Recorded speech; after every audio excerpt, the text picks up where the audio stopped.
Il y a deux mondes. Ils se croisent dans les rues, les magasins, sur les réseaux. Ils partagent le même air, le même espace, mais ils ne vivent plus la même réalité. Il y a ceux qui dorment et ceux qui ont ouvert les yeux. Deux mondes, deux vérités et un silence qui grandit entre eux. Peut-on encore comprendre quelqu'un quand on ne partage plus la même réalité? Ceux qui dorment veulent vivre leur vie, juste ça, rien de plus. Leur confort, leur planning, leur café le matin, leur film le soir, leur week-end pour souffler. Ils veulent pas qu'on vienne gratter, ils veulent pas qu'on dérange leur équilibre fragile et surtout, ils veulent pas qu'on les réveille. Mais qu'est-ce que ça dit d'un monde quand connaître la vérité devient une menace? Et puis il y a nous, ceux qui ont vu, ceux qui ne peuvent plus faire semblant. Ce n'est pas une idéologie, ce n'est pas une rébellion, c'est une fracture.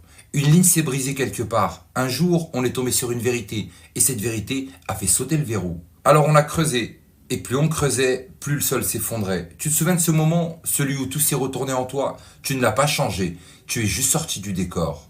Après l'éveil, le silence, l'isolement, la distance. Tu veux en parler, tu veux comprendre, tu tends la main à ceux que tu côtoies, mais leur regard change. Ils te disent que tu vois le mal partout, que tu t'inventes des ennemis, que tu vas trop loin. Et toi, tu cries dans le désert, mais le désert, c'est eux. Comment continuer à vivre et à partager quand tu sens que tu n'es plus sur la même longueur d'onde? Et pourtant, un jour, tu croises un regard qui te comprend. Un message, une vidéo, une voix lointaine qui te dit « moi aussi j'ai vu ». Et là, tu réalises que tu n'es pas seul. Les réseaux ont relié les consciences, les éveillés se sont trouvés silencieusement, instinctivement, spirituellement. Et si l'éveil, c'était aussi retrouver une famille invisible? Autour de toi, il y a ceux qui vivent leur vie. Ils ne t'attaquent pas vraiment, ils veulent juste qu'on les laisse dans leur paix artificielle. Ils disent « je veux pas savoir, tu vas trop loin, profite un peu ». Et ce n'est pas qu'on les comprend pas, c'est que leur monde n'existe plus pour nous. Comment revenir au cinéma quand tu sais ce qui se passe en coulisses? Comment parler météo quand tu sais que les crises sont déclenchées?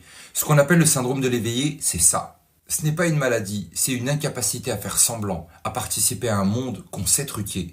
Tu regardes ton entourage et tu sais qu'ils vivent dans l'illusion. Tu parles à tes proches, tu sens qu'ils sont ailleurs, et parfois tu te sens fou. Mais ce n'est pas toi le problème, c'est la façade autour de toi qui ne tient plus. Et pourtant, au fond de cette solitude, il y a une force. Tu vois clair, tu lis entre les lignes, tu anticipes, tu décodes, tu sais. Et cette lucidité te donne une puissance que rien ne peut acheter. C'est douloureux, oui, mais c'est réel. Et le réel libère. Est-ce que tu préfères vivre dans un beau mensonge ou dans une réalité inconfortable? Le plus dur, c'est de voir le système gagner. Parce qu'il a dressé les dormeurs contre les éveillés. Parce qu'il a inversé les rôles. Ceux qui préviennent passent pour des fous. Ceux qui se taisent pour des gens équilibrés. Et chaque jour, la vérité recule un peu plus. Non pas par la force, mais par la paresse. Combien de vérités faudra-t-il encore enterrer avant que les gens lèvent la tête? Mais malgré tout ça, on continue. Parce qu'on n'est pas motivé par la peur, mais par l'amour de la vérité, l'amour des autres, même quand ils nous rejettent. Et parce que même dans l'ombre, il y a des éveils silencieux, des déclics soudains, des âmes qui se lèvent. Le monde change par des graines semées dans le noir. À toi qui entends ça et qui te reconnais, tu n'es pas fou, tu n'es pas cassé, tu es en train de renaître. Ce que tu vis, c'est la plus grande guerre jamais menée, celle contre l'esprit humain. Es-tu prêt à payer le prix de ta lucidité ou préfères-tu vendre ton confort contre ton âme? Et à ceux qui dorment encore, ceux qui vivent dans le calme apparent, bon courage, pas avec arrogance, mais avec compassion. Car le réveil approche, et il ne viendra pas en douceur.